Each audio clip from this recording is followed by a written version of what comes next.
architecturale qui est au tableau, c'est une œuvre d'esprit, mais nous ne voulons pas qu'elle reste toujours œuvre d'esprit. Je suis Oulaï Serge Maximin, je suis enfant de l'œil Kessa Adouedi, je suis en activité en tant que professeur de génie civil au lycée professionnel de Naoko. J'ai reçu un coup de fil de la part de Daniel Tekoura qui dit nous voulons construire un temple digne de notre village. Je me ferai, il faut de concevoir quelque chose. Ici, tout ce que vous voyez en élément bleu, c'est juste pour matérialiser les places assises. Elle a une capacité de 400 personnes. Vous avez là le bureau du pasteur que nous avons prévu, là une terrasse, là aussi un autre local qui sert de vestiaire pour les chambres. Nous avons prévu réaliser ces projets dans 2 ans. Le coût de ces projets s'estime à 27 millions. Il y a 2 grandes phases au niveau du bâtiment et à ce que nous appelons l'infrastructure et la superstructure. Quand on parle d'infrastructure, dans notre technique, nous appelons ça la configuration que subit un terrain. Autrefois, c'était les bananiers, c'était le champ de manioc, il y avait même des banlieues qui étaient sur le site. Mais dès l'instant où ces seulement disparaissent au profit des bâtiments, on parle alors d'infrastructure. Tous les travaux qui se font de la façon souterraine. En son sein également, nous avons le terrassement qui nous permet de nettoyer le site et ensuite passer à la fondation. Après cette première phase, nous parlons de superstructure. Là, on parlera de la confection des blocs en géobéton. C'est ce type de matériaux que nous avons choisi par rapport au plan architectural. Vous savez aussi, depuis moi, que la terre, on peut la trouver toujours dans notre environnement ou pour courir à des milliers de kilomètres pour chercher du sable. C'est pourquoi nous avons cette option géobéton. Alors, après la confection, il faut passer au montage des murs. Et dans sa spécificité, c'est que pendant le montage des murs, il faut en même temps faire l'installation électrique, c'est-à-dire passer les tubes orange. Ensuite, passer, une fois le bâtiment est monté, à la couverture, suivi des travaux de quincaillerie, tout ce qui est portes et fenêtres, les travaux d'assainissement, les évacuations d'eau, le revêtement, c'est-à-dire le carrelage, et enfin la peinture. Alors, ici, tout ce que nous voulons énumérer sont les différentes étapes. Mais qu'est-ce qui est fait jusqu'à cette heure précise où nous sommes venus dans cette salle? Travaux exécutés, il y a le nettoyage du terrain qui a été fait par le pasteur et son équipe.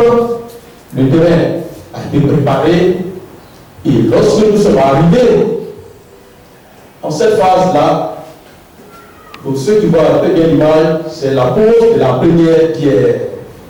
Et ces jours-là, tous ceux que vous voyez là autour sont des pasteurs. Ce sont des pasteurs qui étaient là, si nous voulons, à cette cérémonie pour poser la première pierre. Et le lendemain, c'est-à-dire lundi qui a suivi, nous sommes passés à la phase implantation. Ce que vous voyez à terre blanc, c'est le sable que nous avons utilisé pour tracer le bâtiment côté longueur comme côté largeur. Et quand nous avons fini cette opération, la personne que vous voyez là, pour ceux qui sont loin, les personnes peuvent dégrader, mais c'est votre frère pour lui. Il a été la première personne à prendre la pioche pour commencer la phase de la fouille, c'est-à-dire commencer à creuser maintenant. Alors, lorsque nous avons fini de creuser, nous avons commencé à couler tout ce qui est béton de semelle. Nous avons poussé les bétons de semelle et nous avons commencé à monter les murs de sous-bassement que voici. Une fois le mur de sous-bassement, selon le relief de notre terrain, il n'est pas plat pour ceux qui connaissent bien le site. Il est légèrement en pente. Vous allez vous rendre compte que là-haut, nous sommes sortis de terre à 40 cm Et tout à fait le bas, nous sommes sortis près d'un mètre 20. Le train est légèrement incliné, alors c'est ce qui fait que par rapport à le mille haut et de l'autre côté, le mille il est bas. Nous avons fini de faire des chaînages. Une fois le chaînage est fini, qu'est-ce qu'il faut faire? Par rapport à la profondeur de notre ouvrage, il faut apporter de la terre pour faire le remblai. À la date d'aujourd'hui, le remblai il est terminé. Le coût des travaux réalisés s'estime à 3 500 000 francs CFA. Ensuite, la phase pour l'heure qu'il faut entamer, c'est de faire l'étalage, puis il prendra fin la première phase.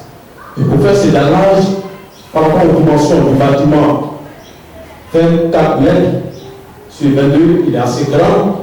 Après les calculs, il faut recueillir 3 230 000 francs pour couler le béton sur cette plateforme, y compris le fer avec tous les problèmes qu'il faut résoudre pour que le bâtiment soit bien assis. Une fois que nous avons fini de l'étalage, il faut passer à la phase de la conversion des blocs en géobéton. Le géobéton que nous avons utilisé là, ce n'est pas des presses de façon artisanale que vous voyez quelquefois en ville ici. C'est une presse qui vient de Belgique, de marque Staral. C'est cette presse-là que nous avons utilisée pour confectionner le bloc en géobéton. Et pour monter toute cette ossature, il faut prévoir 2 142 040 francs pour confectionner tous les blocs qui vont servir au montage de notre cours. Alors, le dallage et la conversion des blocs additionnés nous donnent un montant de 5 372 040 francs. C'est le montant attendu pour faire le dallage et confectionner les blocs. Une fois la pluie cesse, nous passons à la phase du montage du bâtiment lui-même. Chers frères, chers sœurs, ensemble, lèvons-nous et bâtissons ces temps parce que nos frères et sœurs, nos maris sont déjà à pied d'œuvre pour sortir déjà de l'huile sur le sol.